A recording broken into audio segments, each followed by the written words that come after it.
بسم اللہ الرحمن الرحیم۔ السلام علیکم ورحمۃ اللہ وبرکاتہ۔ اردو پڑھنا سیکھے پارٹ نمبر 3 کا یہ سبق نمبر 7 ہے۔ اس سے پہلے ہم نے سبق نمبر 6 پڑھا تھا۔ یہ اندر ہم نے پہلی عام منادی کے بارے میں پڑھا تھا کہ اللہ کے رسول صلی اللہ علیہ وسلم نے کس طریقے سے کھلم کھلا اسلام کے بارے میں، اللہ کی وحدانیت کے بارے میں کفار کے سامنے اعلان کیا۔ جو بڑے بڑے دشمن تھے، ابو لہب اور باقی جو بڑے بڑے سردار تھے قریش کے، ان کے سامنے اسلام کے بارے میں بتایا، اللہ کے بارے میں بتایا کہ اللہ ایک ہے، یہ بت پرستی وغیرہ کچھ بھی نہیں ہے۔ پہلے کے دور میں لوگوں کے پاس ایمان نہیں تھا، وہ سب کے سب بت پرست تھے، بتوں کو پوجتے تھے، بتوں کی عبادت کرتے تھے۔ اور پھر اللہ کے رسول صلی اللہ علیہ وسلم نے ان کے سامنے اسلام کو پیش کیا، اور پھر دھیرے دھیرے اس طریقے سے ہمارا اسلام ہم تک پہنچا ہے۔ تو ہم نے اس میں سے پہلی عام منادی کو پڑھا تھا، اور آج ہم پڑھیں گے عام تبلیغ کہ اللہ کے رسول صلی اللہ علیہ وسلم نے پھر تبلیغ کیسے شروع کی۔ تو چلیے سبق کو شروع کرتے ہیں۔ سب سے پہلے ہے عام تبلیغ۔ لیکن ہمارے رسول صلی اللہ علیہ وسلم نے ان سرداروں کے خفگی کی پرواہ نہ کی، یعنی خفا ہو کر جو بڑے بڑے سردار چلے گئے تھے ان کے خفا ہونے کی پرواہ نہیں کی، اور بت پرستی کی برائی کھلم کھلا بیان کرتے رہے، اور خدا کی یکتائی، عبادت اور اچھے اخلاق اور قیامت کا واعظ فرماتے رہے۔ جن کے دل اچھے تھے وہ آپ صلی اللہ علیہ وسلم کی بات قبول کرتے جاتے تھے، لیکن جو دل کے نیک نہ تھے اور شرارت پر اتر آئے اور آپ صلی اللہ علیہ وسلم کو طرح طرح سے ستانے لگے، راستے میں کانٹے ڈال دیتے، آپ صلی اللہ علیہ وسلم نماز پڑھنے کھڑے ہوتے تو چھیڑتے، کعبہ کا طواف کرنے جاتے تو آوازیں کستے، لوگوں میں آپ صلی اللہ علیہ وسلم کو شاعر، جادوگر، پاگل وغیرہ مشہور کرتے، اور جو نیا آدمی آتا ان کو پہلے ہی جا کر کہہ آتے کہ ہمارے یہاں ایک شخص اپنے باپ داداؤں کے دین سے پھر گیا ہے، اس کے پاس نہ جانا۔ آپ صلی اللہ علیہ وسلم ان کی یہ تمام سختیاں جھیلتے تھے اور اپنا کام کیے جاتے تھے۔ قریش نے دیکھا کہ یہ کسی طرح باز نہیں آتا، تو ایک دن وہ اکٹھے ہو کر آپ صلی اللہ علیہ وسلم کے چچا ابو طالب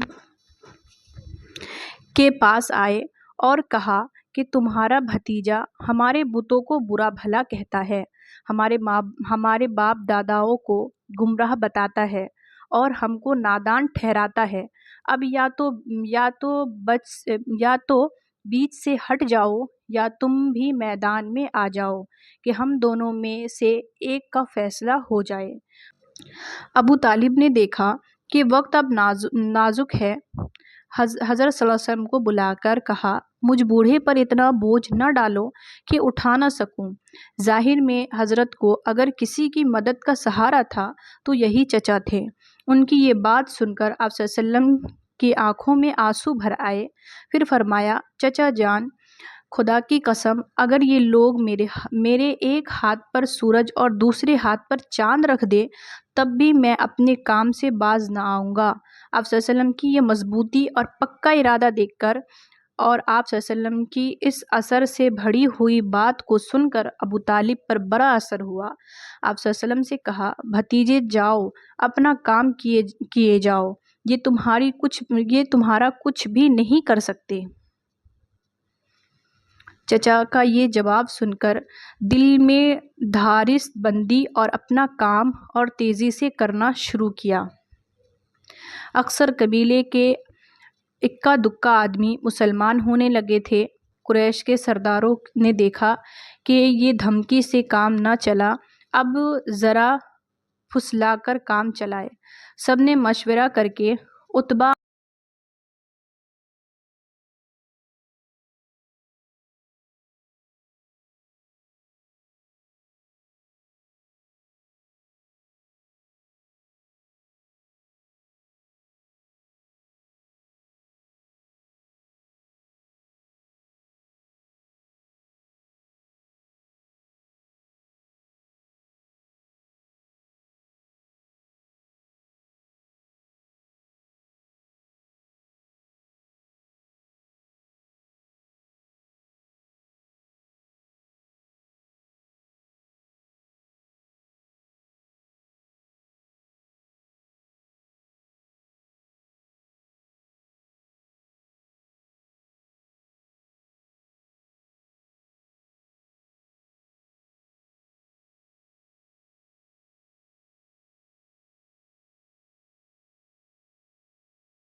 کوئی جھڑک دیتا۔ اس حالت میں جو لوگ آپ صلی اللہ علیہ وسلم پر ایمان لائے اور مسلمان ہوئے ان کی بڑی تعریف اور ان میں سے بعض کے مسلمان ہونے کا قصہ بڑا دلچسپ ہے۔ تو آج کے لیے بس اتنا، ملیں گے اگلے سبق میں اگلے مضمون کے ساتھ۔ اس میں جو بھی الفاظ تھے اس کو آپ اچھے سے پڑھیں۔ یہ اردو پڑھنا سیکھ رہے، اس سے پہلے میں نے تمام ویڈیو بنا دی تھی ڈیٹیل والی کہ کس الفاظ کو کیسے پڑھنا ہے۔ باقی آپ کو جو بھی دقت ہو آپ کمنٹ میں پوچھ سکتے ہیں۔ یہ ایک دم اسلامک بک ہے، اس کا اچھے سے آپ پڑھیں بھی اور اس واقعے کو اپنے ذہن میں بھی رکھیں کہ کس طریقے سے اسلام دھیرے دھیرے پھیل رہا ہے، ٹھیک ہے؟ تو ملیں گے اگلے سبق میں، تب تک اپنا خیال رکھیے، دعاؤں میں یاد رکھیے۔ اللہ حافظ۔